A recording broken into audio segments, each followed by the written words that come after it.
What's going on, YouTube? You caught me in the middle of sanding, and you know what that means. We are about to finish a project. It's actually this hexagon shelf right here behind me. This is a shelf that I did a previous video on, and I had a customer that wanted it done in hardwood. This is some cherry that I'm working with, and we have some new finish that's in town.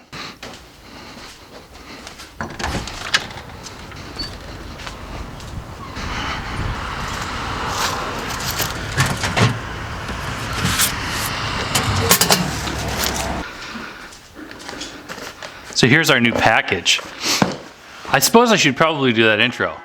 My name's Andy, this is Cedar River Woodworking, and welcome to the shop. I live inside my own.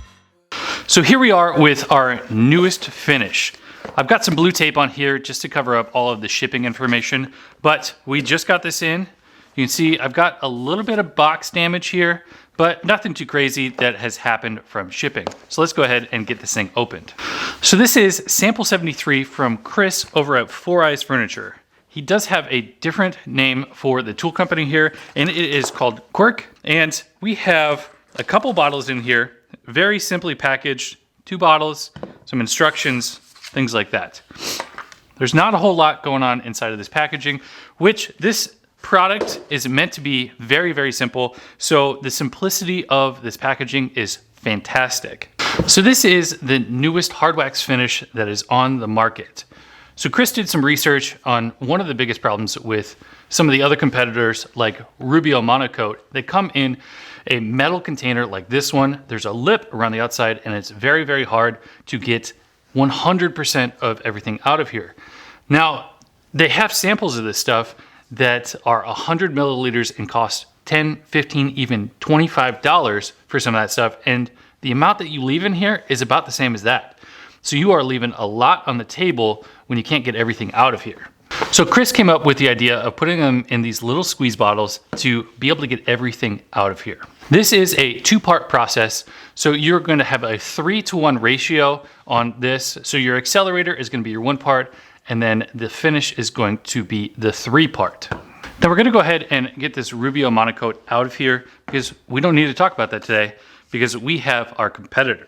So inside of here, there is a card that's pretty much a thank you card. It gives me a website so that I can give feedback on this product. And we'll see how this video goes and how the finish goes if we're going to be giving some of that feedback. And then there is an application guide. This is a single card, so it is fairly simple to do. So step 1, we already have completed. You saw me sanding this up to 180 grit. And along with the first process there, we need to wipe this off completely so we get all of the dust off of here. It also says that you can vacuum it as well. Some of you may have noticed that I did a old switcheroo on you.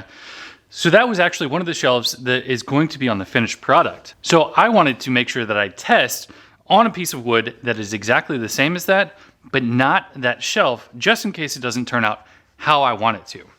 So here is an offcut of the top shelf that I have over there. Everything's the same, sanded to 180 grit, and I just wiped it down. So now I need to shake up part A, which is going to be this big bottle. That is going to make sure that there's any settled content inside of here, that it's all mixed up completely inside of this bottle. Now these instructions say that we need to mix this in a 3-to-1 ratio. And it also says, note that precision isn't critical. So I really like that because a lot of the time with Rubio, you need a syringe that you need to draw everything out and make sure that it is absolutely perfect. So the fact that we can have a little bit of error here is wonderful because these woodworking jobs are stressful enough that, you know, we can have a little bit of wiggle room here and there, and that will make our jobs that much easier. So this does have a seal on top of it and no seal inside of it. So they are very confident with these bottles. I have a tablespoon measuring device here, and I'm going to put 3 of A.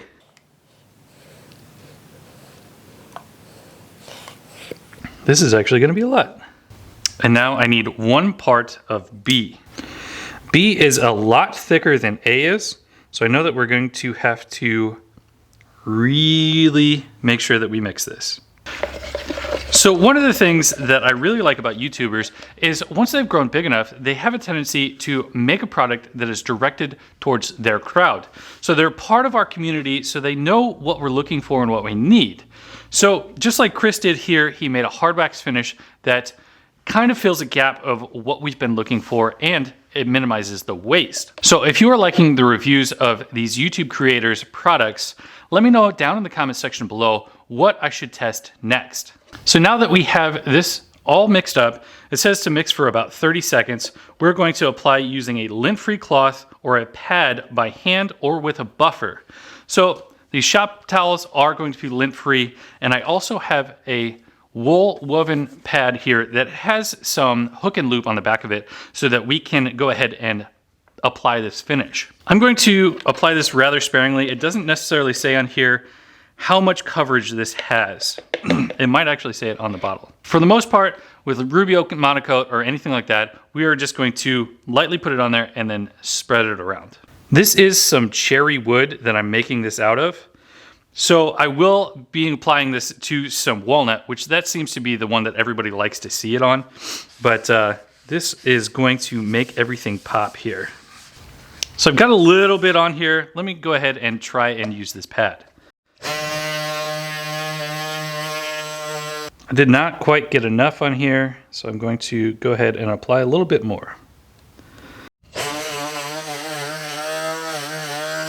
So once we have all of this buffed in, you can see that the sheen of it is much different than the natural color. I really like this. It brings out a lot of luster in this cherry, and I'm really curious to see what this is going to look like on our walnut board. So once we have this kind of buffed in here, we need to wait 10 to 15 minutes for this to kind of set up, and then we wipe off all of the excess. If you leave extra on here, it's going to leave the surface tacky and kind of sticky, and we really don't want that with our finish. So it's been about 15 minutes, and we are just wiping down any of the excess that we've got going on here. Speaking of excess, I put way too much on this. I did not need the full 4 ounces of product to cover this about 14 by 16 board.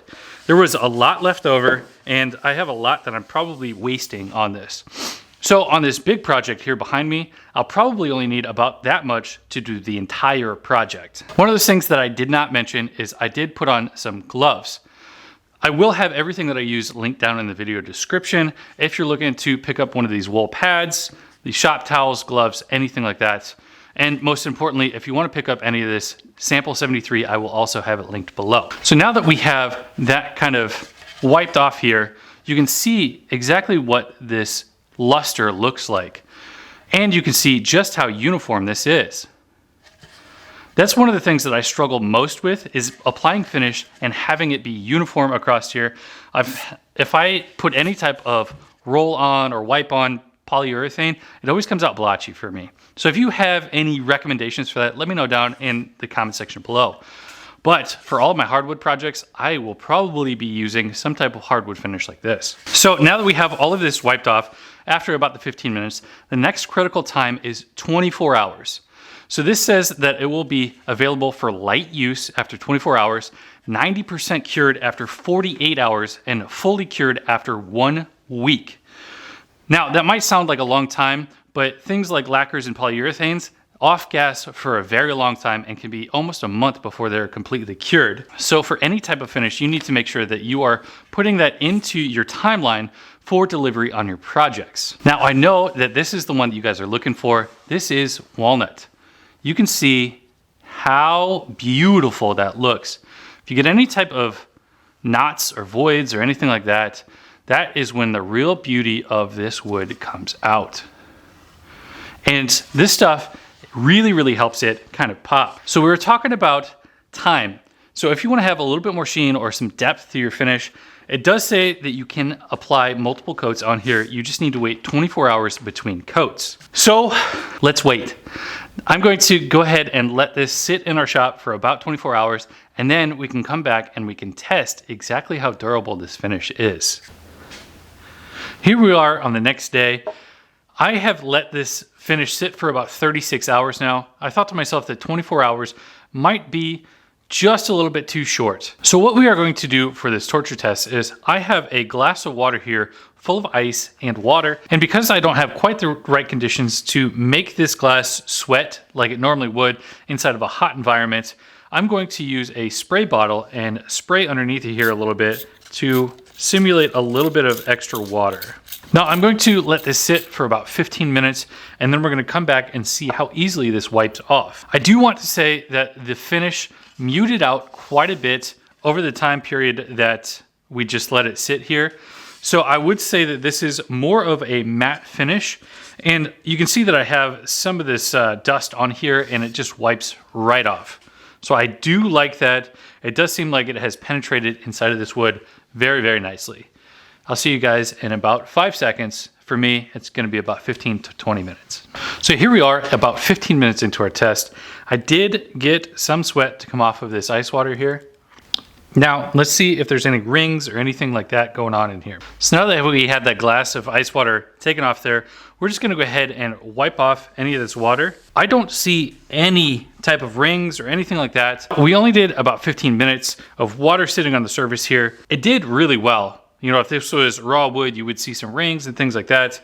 And now say you fell asleep on the couch for like 2 hours, you left your water sitting on there, and that is a much longer test that we're gonna have to do. But without a coaster or anything like that, if this was a dining room table, I would not be worried at all about this. This doesn't have any type of nano coating on top of it, ceramic coating, anything like that.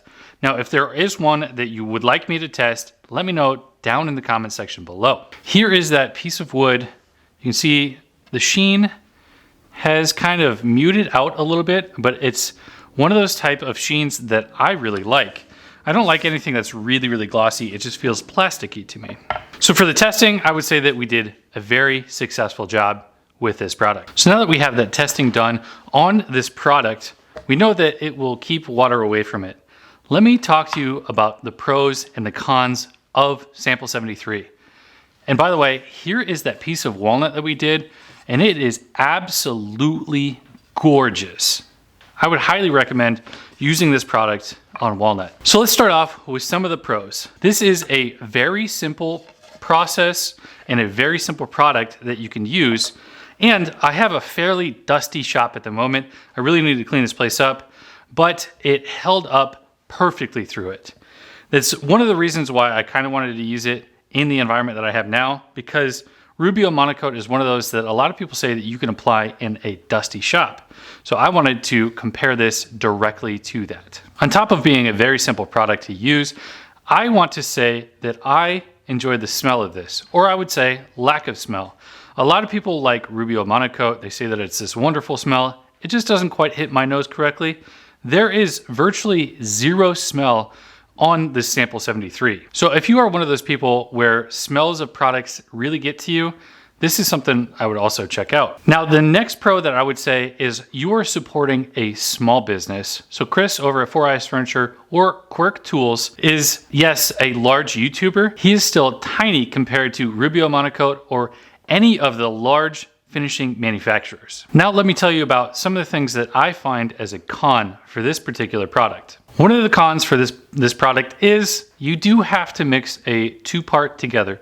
But if you're using things like Rubio Monocoat or other hard wax finishes, that's not really going to be that big of a deal. And if you have a tablespoon, a teaspoon, anything like that, it is a very simple process.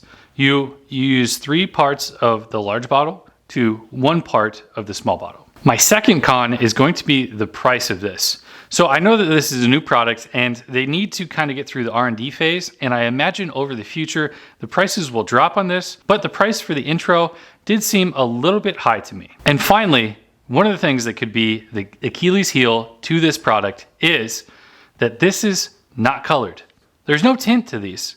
So Rubio Monocoat, because it's a gigantic company, has come out with plenty of tints that go inside of these. I do know that this is a startup and this is the very first product that they have. And I imagine in the future, they will add some tint to these things. So if you wanted to have a white hue inside of some oak, or you wanted to darken up some walnut. I know that there's a lot of creators that actually use dark walnut stain on top of walnut because over time, walnut will eventually yellow out due to UV radiation. So when they get tints in these, I know that it's going to be an amazing product. As far as my concern, I'm going to use the rest of this product as is, and I'm going to finish out this shelf right here. I have already shown this piece of wood to my customer and they absolutely love the sheen and the color of it. So we are going to go ahead on this project. So if you want to make some gorgeous looking wood like this, go ahead and pick up some hardwoods and pick up this hard wax finish, and I don't think that you'll regret it at all. I would say that this review on this product is overwhelmingly good. I really enjoy it. I really like using it. So make sure you check the description below. It is not an affiliate link to Sample 73. I did use my own money to purchase this product so that you guys could get an unbiased review on it. Anyways, for now, my name is Andy. This has been Cedar River Woodworking, and we'll see you in the next video.